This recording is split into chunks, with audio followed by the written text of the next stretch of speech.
अस्सलाम वालेकुम प्यारे बच्चों, कैसे हैं आप लोग।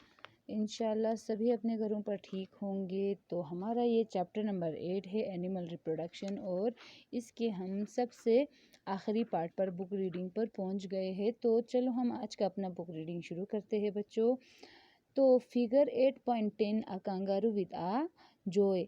जॉय तो ये वाला हमें पढ़ना है, क्योंकि हमने नेक्स्ट पेज तक यानी कि next page animal that give birth to babies तक पढ़ा था, और वहाँ पे एक डॉग और पपीज़ के पिक्चर 8.9 फिगर पे हमने देखा था। तो अब हम ये पेज पढ़ेंगे, 74 पेज से पढ़ेंगे। तो चलो शुरू करते हैं। The following features differentiate animals from other animals, यानी कि कुछ खसूसियात होते हैं, कुछ फीचर्स होते हैं कुछ एनिमल्स में जो उनको दूसरे एनिमल से डिफ्रेंशिएट करते हैं, अलग थलग दिखाता है। तो क्या है वो, most animals give birth to fully formed young ones, यानी कि बहुत ज़्यादा एनिमल्स क्या करता है, अपने बेबीज़ को जो फुल्ली फॉर्म, जो पूरी तरह से बना होता है, जिनकी टांगे जिनकी आंखें, जो चल रहा होता है, जब भी पैदा होता है तभी वो चल रहा होता है, तो इस तरह से फुल्ली बना हुआ फॉर्मेट मतलब फुल्ली बना हुआ, फुल्ली ग्रो हुआ एक बेबी को जन्म देता है। They feed there young ones with their own milk, और आमतौर पर एनिमल्स अपने यंग वंस को, अपने बच्चों को अपना ही दूध पिलाता है। और they look after their young ones until the young one are old enough to look after themselves, और वो अपने यंग वंस का, अपने छोटे बच्चों का तब तक ख्याल रखते हैं जब तक वो बच्चे खुद अपने ख्याल रखने के काबिल नहीं हो जाता। तब तक यानी कि वो मदर्स, वो पेरेंट्स, वो एनिमल्स अपने बच्चों का तब तक ख्याल रखते हैं।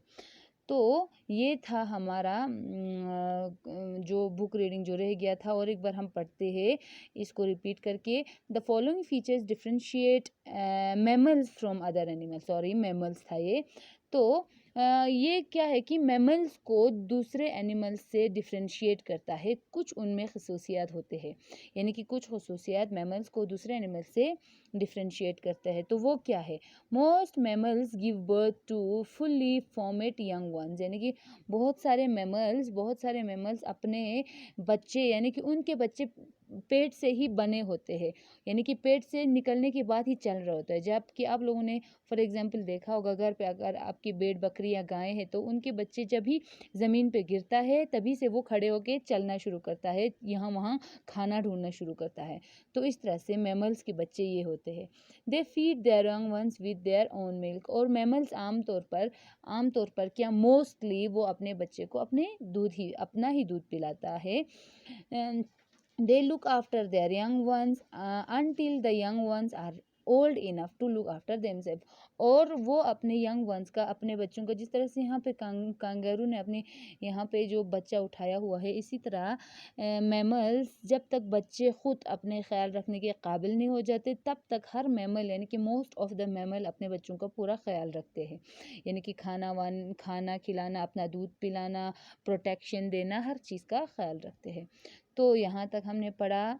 तो नेक्स्ट पेज पे चलते हैं, जो थोड़ा सा हम टास्क करते हैं क्योंकि आज हमारे पास टाइम थोड़ा है। तो ये put on your thinking cap के नीचे जो है हमें ये करना है, look at the picture given below, name the different stages of life and number them correctly, यानी कि हमें क्या करना है, ये जो यहाँ पे अलग अलग, ये तो सब life circle of a butterfly है, लेकिन इसको किसी को आगे किसी को पीछे, यानी कि 1 2 3 के बेस पे नहीं रखा है, यानी कि सबसे पहले अंडा होगा, उसके बाद कुछ होगा, उसके बाद सबसे लास्ट पे बटरफ्लाई होगा, उस तरह नहीं रखा है।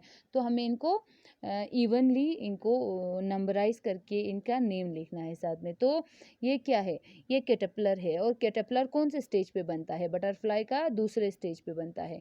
ये क्या है, एग है, एग उसका बटरफ्लाई का एक पहले स्टेज पे होता है।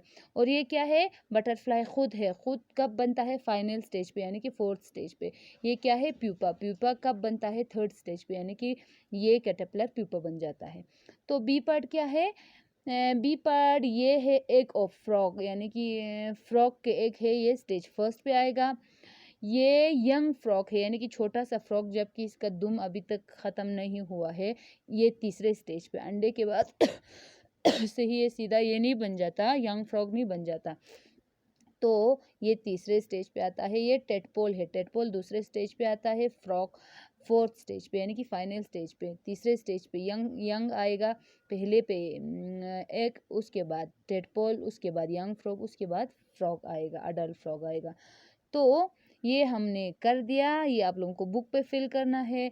तो चलो दूसरा हमारे पास है नेम द फॉलोइंग, यानी कि फॉलोइंग जो नीचे दिए गए हैं इनको हमें समझ कर इनके नाम देने हैं। तो क्या है, the method of reproduction in which the baby develops outside the mother's body, यानी कि वो मेथड जिसमें बेबी माँ के पेट के बाहर बनता है, वो क्या है, इनक्यूबेशन, यानी कि ये वो मेथड है जो हेन और बर्ड्स अपने अंडों को गर्म करते हैं। इंक्यूबेशन अंडों को हीट देना, और अंडों को हीट देना ताकि अंदर उनकी बेबीज बन जाए।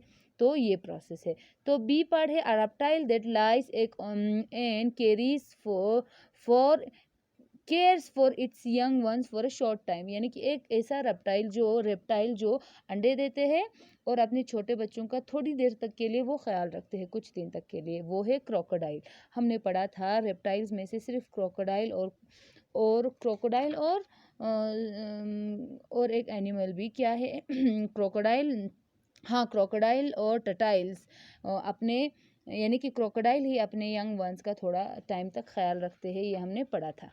तो सी पार्ट है, the part of an egg that contains the developing baby, यानी कि अंडे का वो हिस्सा जिसमें बेबी डेवलपिंग हो रहा होता है, वो होता है एम्ब्रियो, यहाँ पे है। तो D part, the stage in life cycle of a butterfly in which the caterpillar spin a cotton around itself, यानी कि वो स्टेजिस में कैटरपिलर अपने इर्द गिर्द कॉटन बिल्कुल बांध देता है अपने बॉडी के इर्द गिर्द, उसको हम प्यूपा कहते हैं, उस स्टेज को वो प्यूपा कहते हैं। E part, an insect that has 3 stages in it is life, यानी कि 3 स्टेजेस, एक इंसेक्ट के 3 स्टेजेस होते हैं लाइफ में। वो कौन सा इंसेक्ट है, वो है कॉकरोच। कॉकरोच के सिर्फ 3 स्टेज होते हैं, एक तो एक होता है उसके बाद नाइम्फ होता है, उसके बाद कॉकरोच बन जाता है। तो तीसरा है label the part of an egg, यानी कि ये खाली जगह आप लोग देख सकते हैं, एरोस लिखे है, एरोस दिए है लेकिन उस पर नाम नहीं लिखा है, वहाँ पे हमें लिखना है। तो वाइट जेली टाइप को हम एल्ब्यूमेन कहेंगे, और अंदर जो डेवलपिंग बेबी है उसको एम्ब्रियो कहेंगे, और येलो पार्ट को, पूरे येलो पार्ट को यॉक कहेंगे, और सबसे ऊपरी हिस्से को हार्ट शेल कहेंगे। तो यहाँ पे मैंने आप लोगों को ये सब दे दिया है बच्चों, समझने की कोशिश करना। इंशाल्लाह आप सब अच्छे से क्लासेस ले रहे होंगे, समझने की कोशिश कर रहे होंगे, समझ रहे होंगे। बुक रीडिंग करें और अपना ख्याल रखें। अस्सलाम वालेकुम।